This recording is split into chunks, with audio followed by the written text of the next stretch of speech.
Mi mamá me miró a los ojos el día de mi boda y me dijo en voz baja, casi susurrando, no te mereces ser feliz, tú arruinaste mi vida desde que naciste.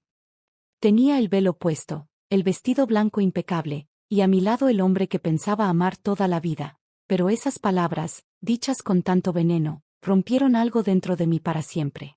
Antes de continuar, si te gustan este tipo de historias llenas de drama, emociones fuertes y giros impactantes, suscríbete a nuestro canal y apóyanos para seguir compartiendo relatos que te dejen con la piel erizada.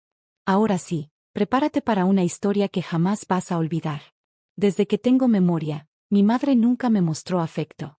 Era fría, distante, perfeccionista, y cada mínimo error que cometía era como una bomba que estallaba en casa. Crecí con esa sensación constante de caminar sobre cristales rotos, temiendo lo que pudiera decir, lo que pudiera hacer. Mi padre, en cambio, era el único rayo de luz. Aunque no era particularmente cariñoso, tenía una paciencia infinita conmigo. A veces me escondía en su taller solo para no escuchar los gritos de mi mamá. Cuando tenía 11 años, mi madre me hizo repetir frente al espejo una frase durante semanas: no valgo nada sin esfuerzo. Lo decía cada vez que no lograba una nota perfecta en el colegio o no cumplía con sus estándares absurdos de limpieza. Mi cumpleaños número 12 fue un castigo silencioso. Nadie fue invitado, no hubo pastel, ni regalos. Según ella, no lo merecía porque había bajado de 98 a 94 en matemáticas. Por años creí que era yo el problema. Que simplemente era una hija difícil, que no sabía ser suficiente. Pero hubo un momento que marcó el inicio de la grieta más profunda. Cuando tenía 15 años, descubrí una carta. Estaba escondida en una caja de fotos antiguas, metida entre unas cartas amarillentas de mi abuela. Era de un hombre que no reconocí, pero que hablaba de mí. Decía: no puedo creer que hayas decidido ocultarle la verdad. Ella merece saber quién soy. No entendí nada. Pensé que era un error, que era para otra persona. Pero cuando se lo pregunté a mi madre, su reacción fue aterradora. Me abofeteó tan fuerte que me sangró la nariz. Luego me encerró en mi habitación y gritó detrás de la puerta que si volvía a husmear, me mandaría a vivir con ese malnacido. Pasaron los años. Me fui de casa a los 18 y trabajé día y noche para pagarme la universidad. No corté del todo con mi madre, pero hablábamos poco.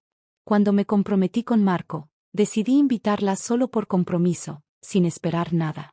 Pero fue ese día, el día más importante de mi vida, cuando soltó esa frase venenosa que me hizo colapsar internamente. No te mereces ser feliz, tú arruinaste mi vida desde que naciste. Me fui al baño con las manos temblando. No podía llorar, no en ese momento. Me miré al espejo y recordé todas las veces que ella me hizo sentir menos. Sentí una furia que no reconocí. Pero no era rabia hacia ella. Era hacia mí misma, por haber permitido que me destruyera tanto tiempo. Decidí no hacer el show. Me casé. Bailé. Sonreí para las fotos. Pero por dentro estaba quebrada. Un mes después, en plena luna de miel, comencé a tener pesadillas con mi infancia. Con mi madre gritándome, con mi padre observando en silencio. Hasta que un sueño se repitió varias veces. Yo de niña, escondida detrás del sofá, y mi madre llorando mientras mi padre rompía algo contra la pared y decía: no es mía, nunca lo fue. Desperté empapada en sudor. Y ahí lo supe. Esa carta que encontré a los 15 no era una confusión. No era para otra persona. Había algo que mi madre había ocultado durante años. Cuando regresamos del viaje, lo primero que hice fue buscar entre las cosas que había guardado de la casa vieja. Releí la carta, esta vez con ojos de adulta. Y me di cuenta de algo que no había notado de niña. Tenía una dirección. Una semana después, me paré frente a una casa humilde en un barrio del sur de la ciudad. Toqué la puerta con el corazón en la garganta. Y entonces, él abrió. No era como lo había imaginado. No era un vagabundo, ni un hombre cualquiera. Era alguien que, con solo una mirada, me hizo sentir reconocida. Su cara era parecida a la mía. Mis ojos eran los suyos. Me miró como si hubiese visto un fantasma. No dijo nada por varios segundos. Y luego susurró. Sabía que este día llegaría. Me quedé parada en el umbral, sin saber si entrar o salir corriendo. Tenía 26 años, un anillo de matrimonio en la mano, y la sensación de ser apenas una niña frente a un hombre que, hasta hace unos días, Era solo tinta en una carta vieja. Él abrió más la puerta y me dijo con voz temblorosa: «Pasa, por favor. Hay tanto que necesitas saber». Entré. La casa era modesta pero limpia, con un olor tenue a café recién hecho y madera vieja.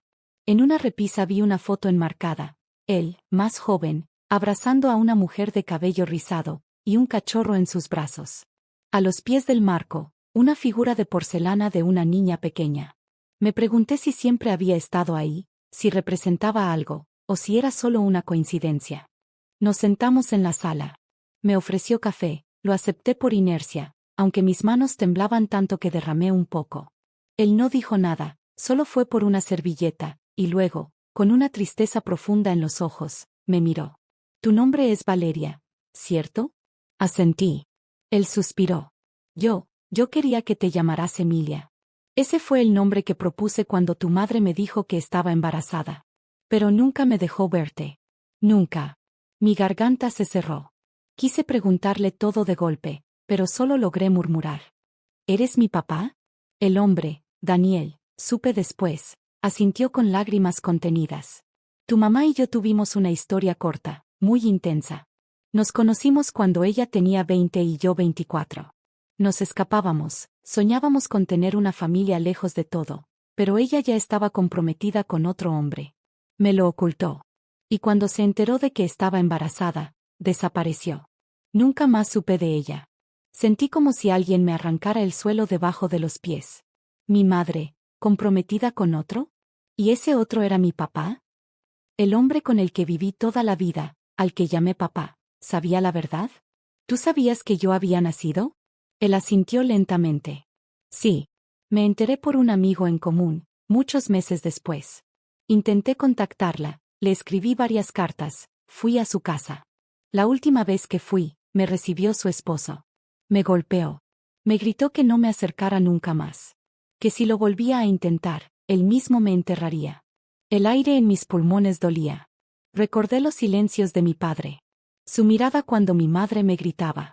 Su ausencia emocional. Todo tenía otro sentido ahora. ¿Por qué no insististe?», le pregunté con rabia contenida. «Porque después de eso, desaparecieron. Se mudaron. Cambiaron de ciudad, de teléfono, de todo. No supe nada más, hasta que vi tu nombre en internet hace un par de años. Tu madre te había etiquetado en una publicación de Facebook.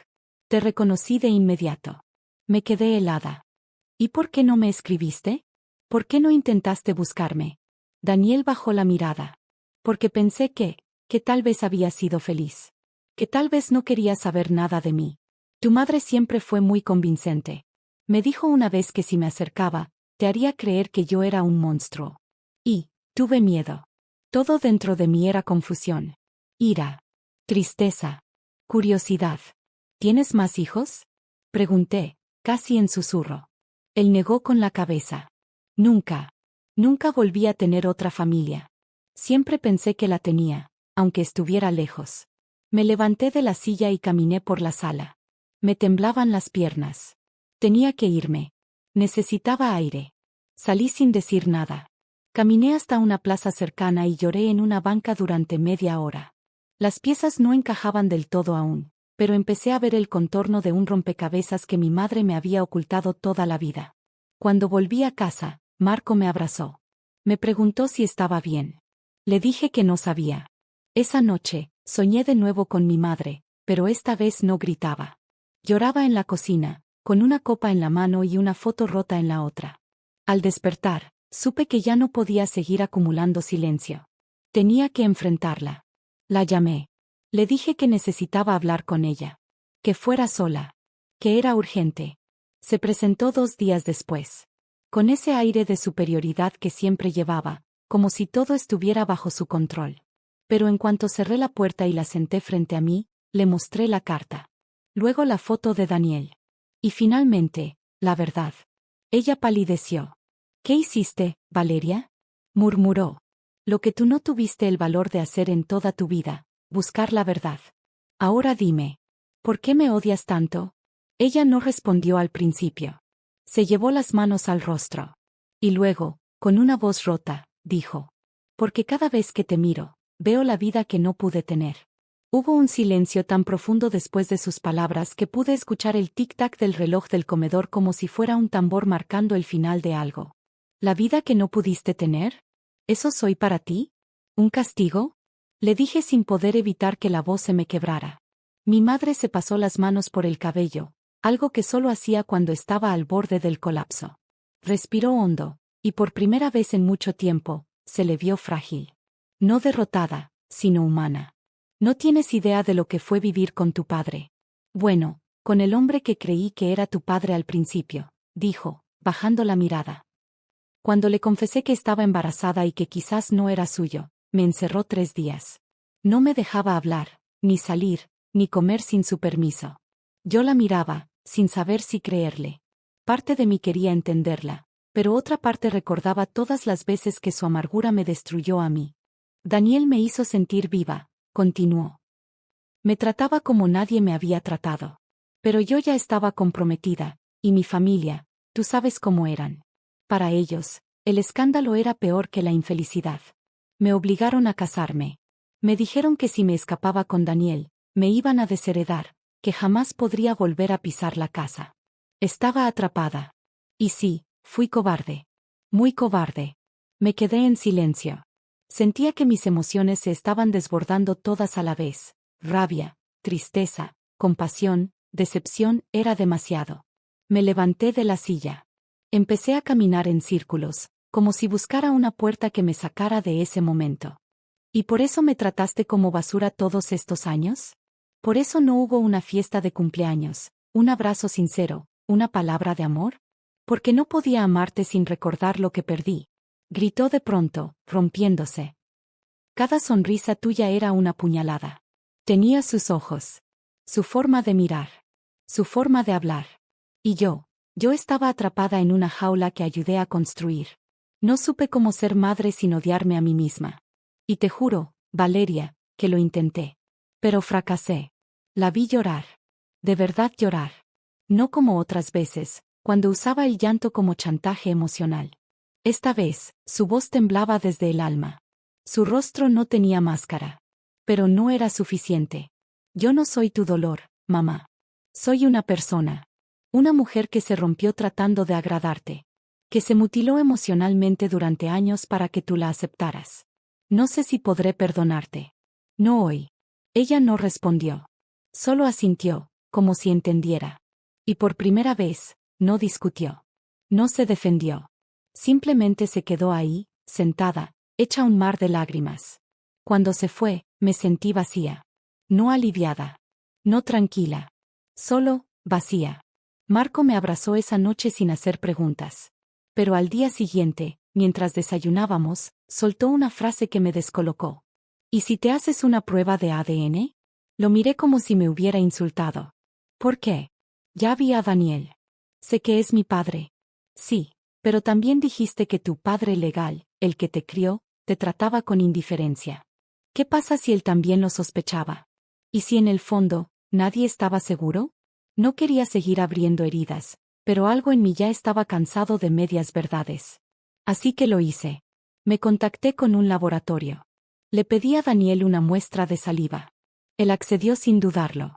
Me dijo que, aunque no necesitaba pruebas para sentir que era mi padre, lo haría si eso me daba paz. Esperé 2 semanas. Fueron eternas. El día que llegó el resultado, mis manos temblaban tanto que Marco tuvo que abrir el correo electrónico por mí. Y entonces, lo leí. Probabilidad de paternidad, 0.0%. No entendí. Me mareé. Me dieron náuseas. ¿Qué? ¿Qué significa esto? Dije, en shock. Marco leyó varias veces, luego buscó los datos técnicos. Todo coincidía. Daniel no era mi padre biológico. Me senté en el suelo. Todo daba vueltas. Entonces, ¿quién era yo? ¿Quién era mi padre? ¿Por qué Daniel creyó que lo era? Y lo más importante, ¿qué demonios me había ocultado mi madre, incluso ahora? La llamé. No me contestó. La llamé 10 veces. Silencio. Fui a su casa. Nadie abrió. Me volví una tormenta. 2 días después, me llegó un mensaje suyo. Solo decía: Valeria, si estás leyendo esto, es porque ya abriste la caja azul del armario. Mi sangre se congeló. Corrí al cuarto de visitas, donde guardábamos algunas cosas que ella nos había dejado en una mudanza. Y ahí estaba, una caja azul, pequeña, forrada con terciopelo. La abrí. Adentro había una carta. Una sola hoja, escrita a mano. Y lo que decía: cambiaría para siempre todo lo que creía saber sobre mi vida. La letra era firme, clara, pero temblorosa en algunas partes, como si cada palabra escrita le hubiese costado un trozo de alma. Me senté en el piso, con la caja sobre las piernas, y comencé a leer. Valeria, si estás leyendo esto, es porque ya no pude seguir ocultándotelo. No por ti, sino porque mi propia culpa me está devorando viva. No solo te mentí sobre tu padre. Le mentí a todos. Le mentí a Daniel, a mi familia, y hasta a mí misma. Lo que voy a contar te va a doler, pero mereces saber la verdad, toda la verdad. La historia que te conté, sobre el romance con Daniel, sobre mi matrimonio obligado, fue solo una parte. La más suave. La más soportable. Pero hay otra parte que enterré por años. Una que ni siquiera quería admitir ante el espejo. Mi respiración se volvió errática. Mis ojos iban rápido, como si mi cuerpo supiera que se venía algo, algo fuerte. Tu verdadero padre no fue Daniel. Fue alguien más. Alguien que me lastimó. Yo tenía 19 años. Fue una noche después de una fiesta universitaria. No estaba en mis 5 sentidos. Estaba confundida, vulnerable. Me quedé sola en una casa ajena, con un hombre mayor, que me dijo que me cuidaría. Que me llevaría de vuelta. Pero no lo hizo. Me forzó. Y yo, por miedo, por vergüenza, por rabia, no lo conté. Me lavé la cara, me arreglé el vestido, y fingí que no había pasado nada.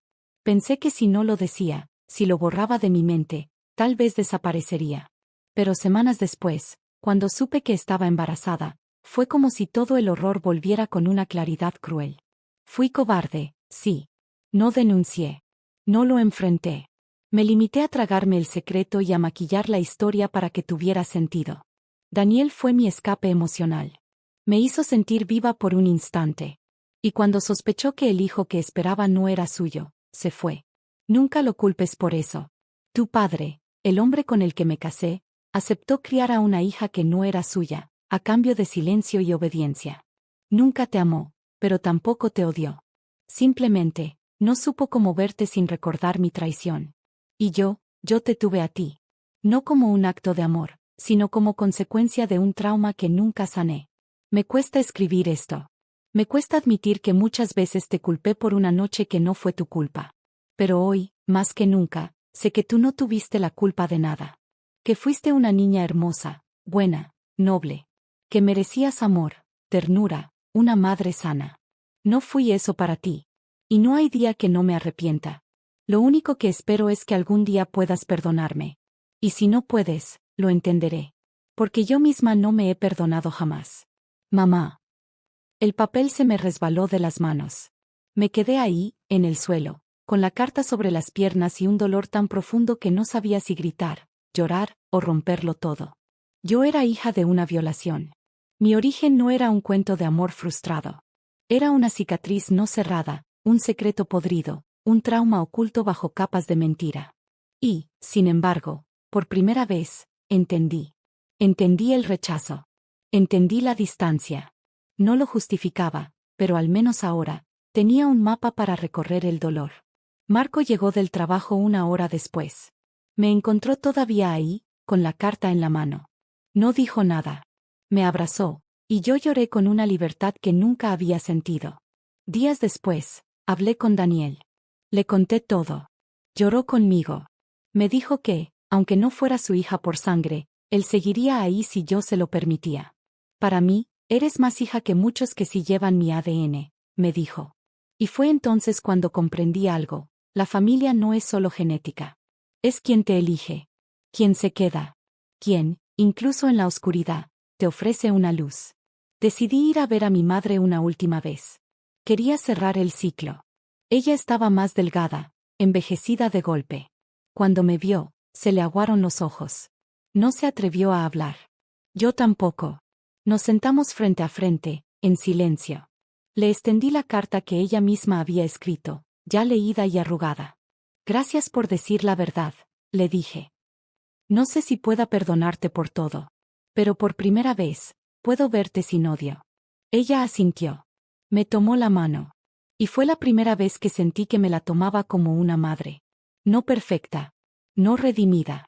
Pero humana. Cuando salí de esa casa, el cielo estaba nublado. Pero no llovía. No más. Pasaron semanas. Algunas largas como años, otras tan breves que apenas las sentí. El alma se me fue acomodando como un cuarto después de un huracán, aún con vidrios rotos, pero ya sin viento arrasando. Decidí buscar al hombre que mi madre mencionó en la carta. No porque necesitara conocerlo, no después de saber cómo había llegado yo al mundo, sino porque quería ponerle rostro al fantasma. Quería dejar de temerle a una sombra sin forma. Fue difícil. No tenía nombre. Solo referencias vagas de una fiesta universitaria, una ciudad, un año. Tuve que volver a la universidad donde ella estudiaba, revisar viejos anuarios, preguntar a contactos antiguos, hasta que un nombre surgió, y con él, una foto. Lo reconocí.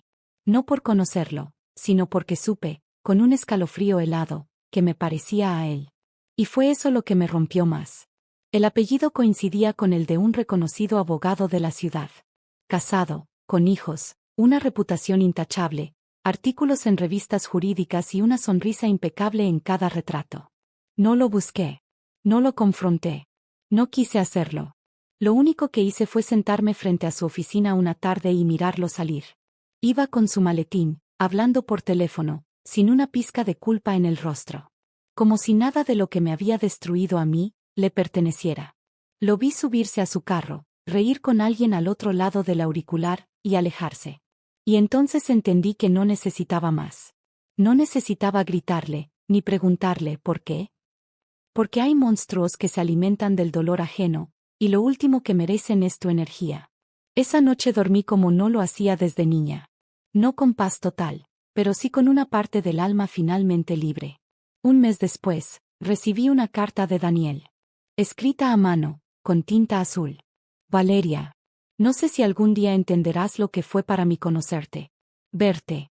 Saber que, aunque no eras mi hija de sangre, fuiste mi hija del corazón. Quiero que sepas que, si me dejas, seguiré siendo parte de tu vida.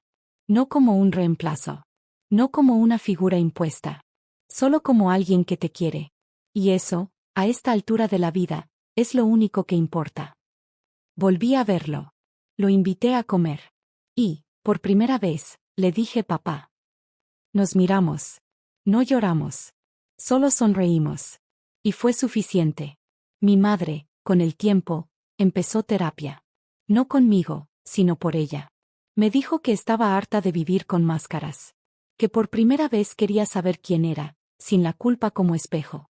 Nuestra relación no se volvió perfecta. Pero se volvió real. Y eso, para mí, fue el primer paso. Un año después, fui al mar. Sola. Llevaba conmigo una caja pequeña, en ella, la carta de mi madre, la de Daniel, y una fotografía mía de niña. Encendí una fogata y las quemé una por una. No como rechazo, sino como liberación. Vi las cenizas volar con el viento y, por primera vez, sentí que todo ese pasado ya no me controlaba. Era parte de mí, sí. Pero ya no era mi prisión. Ahora era mi historia. Una historia marcada por el dolor, la mentira, el abandono. Pero también por la verdad, la reconstrucción, y una elección consciente de no repetir el ciclo. Porque la herida no la elegí yo. Pero sanar, eso sí fue decisión mía. Y al final, eso me hizo libre.